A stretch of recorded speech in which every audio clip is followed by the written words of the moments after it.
Amis du jour, bonjour, c'est Jean-François du Web et la Tortue. On reprend enfin les vidéos sur la chaîne. On va essayer de maintenir un rythme régulier. Et pour cette toute première vidéo de reprise, je vais vous parler du RGPD ou plus particulièrement de la mise en conformité juridique et réglementaire de votre site internet. C'est parti!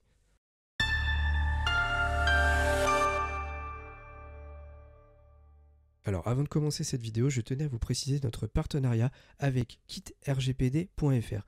KitRGPD, qu'est-ce que c'est? C'est une série de fiches que vous allez pouvoir acheter qui vont vous permettre de mettre en conformité de manière simple et efficace et à moindre coût surtout votre site internet, qu'il soit vitrine ou marchand, d'un point de vue RGPD et aussi juridique.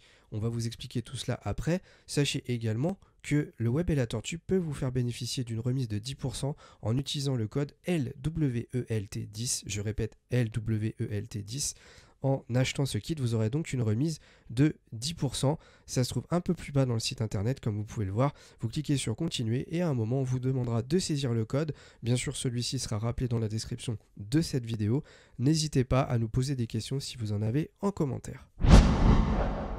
Alors avant de commencer à vous donner les éléments qui doivent figurer dans votre site internet pour être conforme, parlons du RGPD.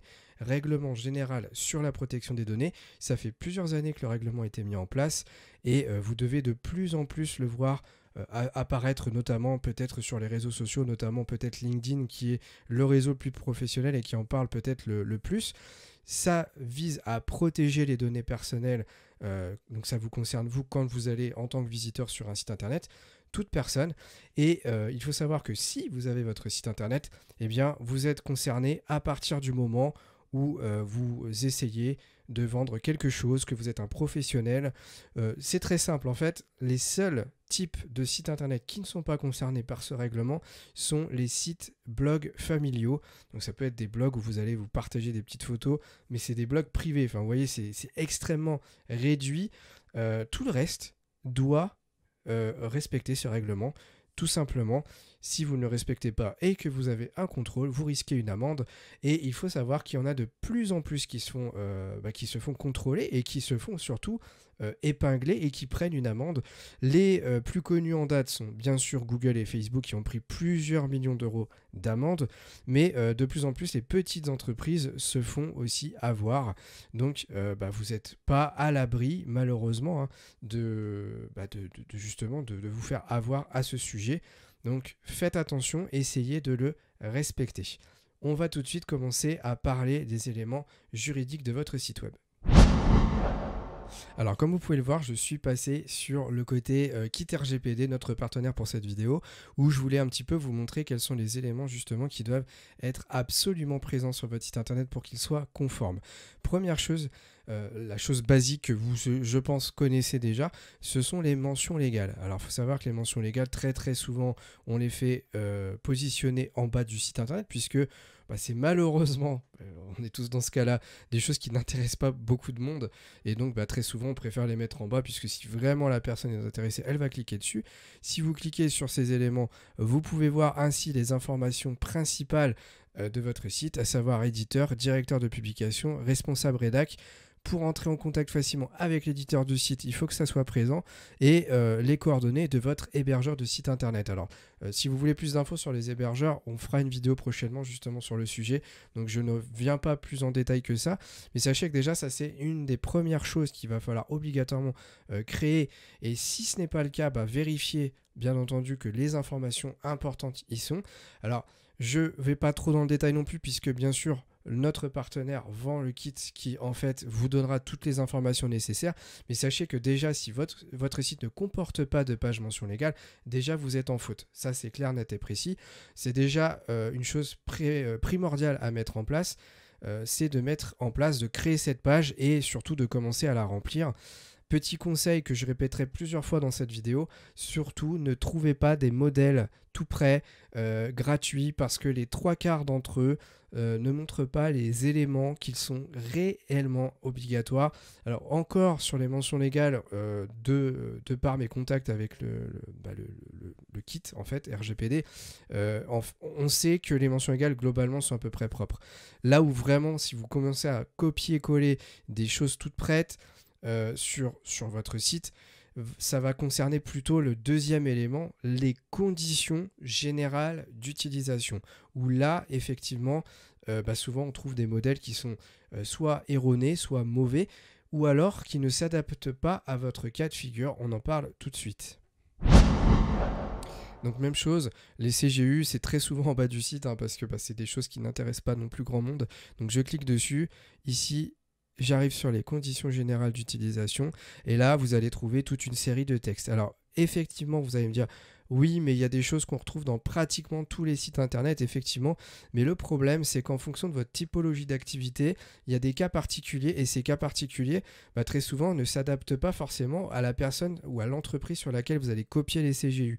Et ça, si vous n'avez pas quelque chose en fait qui vous assure que ça fonctionne ou pas, vous allez peut-être vous retrouver avec des paragraphes de vos CGU qui sont soit inutiles, ce qui est un peu dommage, soit complètement manquants. Et donc là, c'est encore plus dommage parce que, encore une fois, en cas de contrôle, alors, il n'y aura peut-être pas d'amende puisque la page sera là, mais globalement, vous pourriez avoir une sanction ou un avertissement, je ne sais pas, un délai pour modifier vos documents.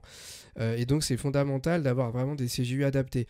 Encore une fois, dans le kit RGPD, vous avez les cas de figure à adapter en fonction de ce dont vous avez besoin. Donc, c'est très important. Typiquement, la partie cookies que vous avez ici, la politique des cookies, n'est pas la même pour tout le monde puisque certaines fois, vous n'utilisez pas les mêmes cookies que ceux de votre concurrent, par exemple, sur lequel vous allez potentiellement copier ces CGU. Donc faites attention parce que lui, il n'utilise peut-être juste pas les mêmes informations que vous. Encore une fois, si vous avez besoin de plus de détails, le kit vous explique tout ça. Moi, je ne suis pas expert non plus dans le domaine.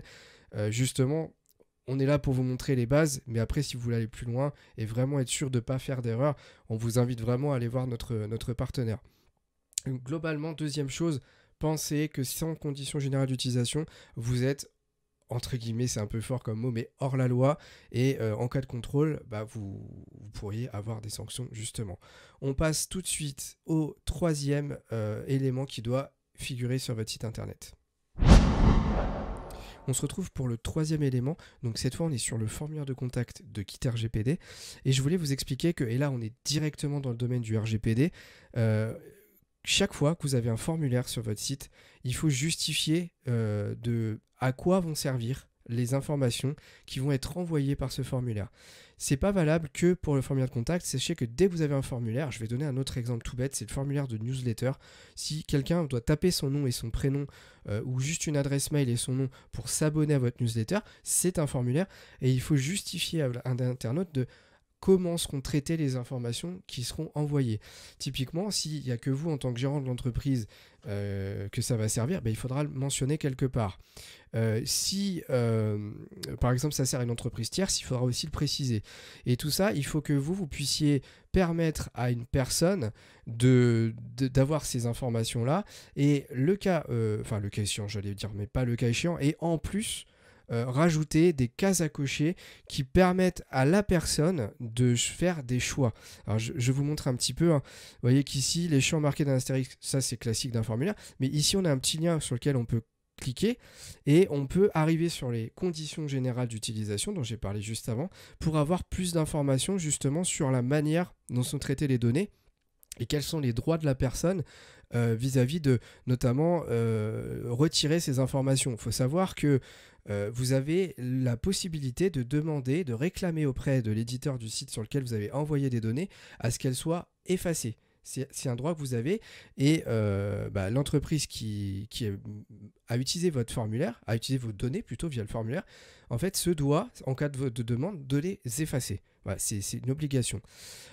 Éventuellement ici, on peut demander à être recontacté par l'éditeur du site, donc ça c'est plutôt un aspect commercial. Recevoir des offres commerciales, ça c'est pareil, c'est une case à cocher assez importante. Et là c'est pour accepter de la publicité. Attention, si vous ne faites pas ce genre de choses et que vous envoyez malgré tout de la publicité à des personnes sans leur avoir demandé leur accord, vous êtes encore une fois hors la loi et vous faites un abus d'utilisation des données de votre internaute, de votre visiteur, et donc vous n'êtes plus dans le règlement général et vous pourriez encore une fois être sanctionné. Très important, plusieurs choses, donner la possibilité à la personne d'accepter ou pas de recevoir des informations commerciales et surtout de lui donner les informations sur qui traite les données et comment elle peut demander à les effacer. On passe tout de suite sur le quatrième élément. Quatrième élément, pas besoin de changer de page pour cette explication puisque ça va être le bandeau des cookies. Le bandeau des cookies, c'est marrant, mais c'est très souvent un aspect que vous avez pris en compte dans votre mise en place de votre règlement juridique et surtout RGPD. C'est bizarre, on ne sait pas trop pourquoi, mais globalement on sait que c'est les cookies qui vous attirent le plus et pourtant c'est qu'une des parties de ce règlement, du côté juridique à respecter sur votre site internet. Mais effectivement, c'est une chose à faire, donc vous avez totalement raison de vous y intéresser, mais ce n'est pas la seule chose. Bref, le bandeau des cookies, qu'est-ce que c'est ? C'est un cookie, qu'est-ce que c'est ? C'est un petit fichier qui est stocké sur votre ordinateur qui va mémoriser des informations et ces informations, soit elles vont vous permettre à vous d'avoir un peu plus de confort. Le cookie le plus connu, mais vous ne savez pas forcément que c'est géré par les cookies, c'est quand on vous demande de vous connecter à votre interface client et on vous demande si vous voulez mémoriser votre mot de passe pour pas avoir à le retaper à chaque fois. Ça, c'est géré par des cookies. C'est stocké sur votre ordinateur et comme ça, quand vous revenez la fois d'après, vous n'avez pas à le retaper, vous avez juste à cliquer sur connecter et vous êtes tranquille. Mais il faut savoir que les cookies, c'est pas que ça. Ça permet de stocker des statistiques, ça permet de stocker d'autres informations du type, je sais pas, pour savoir si vous êtes déjà venu sur le site ou des choses comme ça. Et de ne pas vous réafficher certaines choses. Par exemple, ça peut être ça, des cookies. Globalement, ça c'est directement lié à du juridique et au règlement général pour la protection des données. Et en fait, il faut systématiquement que vous, en tant que professionnel, vous informiez les personnes que vous utilisez les cookies et également que vous leur disiez quels sont les cookies utilisés. Et attention, une chose que je vois pas beaucoup sur les sites internet, c'est qu'en fait, effectivement, on peut vous laisser la possibilité d'accepter et de refuser. Et les préférences sont très importantes. Alors attention, parce que je vois énormément de sites qui sont encore sur l'ancienne version du bandeau des cookies, où en fait on vous donne juste la possibilité de cliquer sur OK, il n'y a pas de bouton je refuse, et il y a encore moins les préférences. Les préférences, qu'est-ce que c'est ? En fait, ça va permettre à la personne de cocher ou décocher des cases pour désactiver certaines informations qu'ils ne veulent pas partager. Vous voyez que là sur Kit RGPD, typiquement, il y a ce qu'on appelle les cookies nécessaires. Encore une fois, si vous avez besoin de plus d'infos, vous irez voir le site internet qui vous permettra d'acheter le kit. En fait, les cookies nécessaires, c'est des cookies obligatoires pour lesquels vous ne pouvez pas dire non. En fait, si vous voulez dire non, globalement, vous partez du site, quoi. Voilà, c'est le seul moyen. Mais par contre, il y a des cookies optionnels. Et là, typiquement pour le kit, c'est les statistiques et Pixel Facebook. Le Pixel Facebook, on pourrait en parler sur une autre vidéo, mais c'est un peu des statistiques aussi. Ça, vous pouvez demander soit à les retirer. Alors, vous voyez que par défaut, elles sont pas mises d'ailleurs, les stats. Soit vous cliquez, soit vous l'acceptez. Et du coup, soit vous cliquez pas, plutôt, c'est ce que je voulais dire, pardon. Vous cliquez sur OK, ou alors je refuse, et là vous refusez. Et par contre, attention, si vous refusez, vous aurez toujours quand même les cookies nécessaires qui seront enregistrés. Ça, c'est une obligation. Encore une fois, pour plus de détails, allez voir le site internet. Et ça, malheureusement, les bandeaux comme ça, on n'en voit pas. On voit beaucoup les bandeaux où on a juste la possibilité de cliquer sur OK et ça s'arrête là. Or, ces bandeaux-là sont obsolètes. Il faut savoir que ça ne respecte pas les conditions, les nouvelles conditions de contrôle et les nouvelles normes, entre guillemets, de ce bandeau des cookies. Donc faites très attention à ça. Encore une fois, si vous avez besoin de plus d'explications, kitrgpd.fr pourra vous aider dans tout ça. Voilà. Et tout de suite, on passe sur, je crois que c'est la dernière chose. À tout de suite.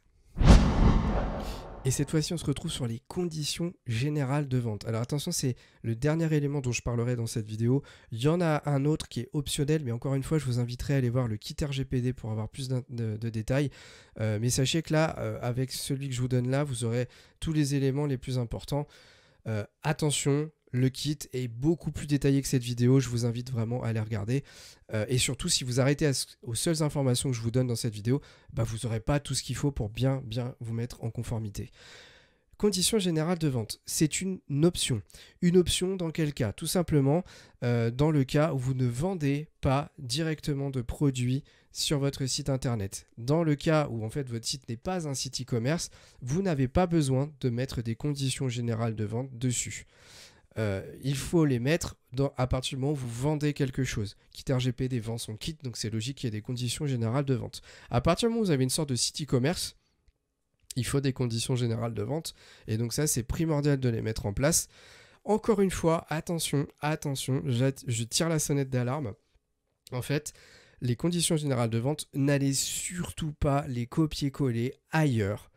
Parce que ça dépend de votre cas, de votre typologie d'entreprise, ça dépend de ce que vous vendez. Il suffit que un produit diffère d'une entreprise à l'autre pour que les CGV aient pas forcément besoin des mêmes contenus. Pareil que pour les CGU, même si les CGV sont un petit peu plus complexes, les CGU, c'est le même souci si vous allez copier-coller ailleurs. Il se peut qu'il y ait des choses inutiles, ou en trop, ou pas assez, bref, vous avez compris. Donc, n'allez pas copier ça ailleurs. Attention également à tout ce qui va être gratuit, ce qui vous permet de télécharger du tout prêt, parce que très souvent c'est du cas généralisé, et malheureusement le généralisé souvent n'est pas adapté à votre cas de figure précis. Faites attention à ça, c'est très important.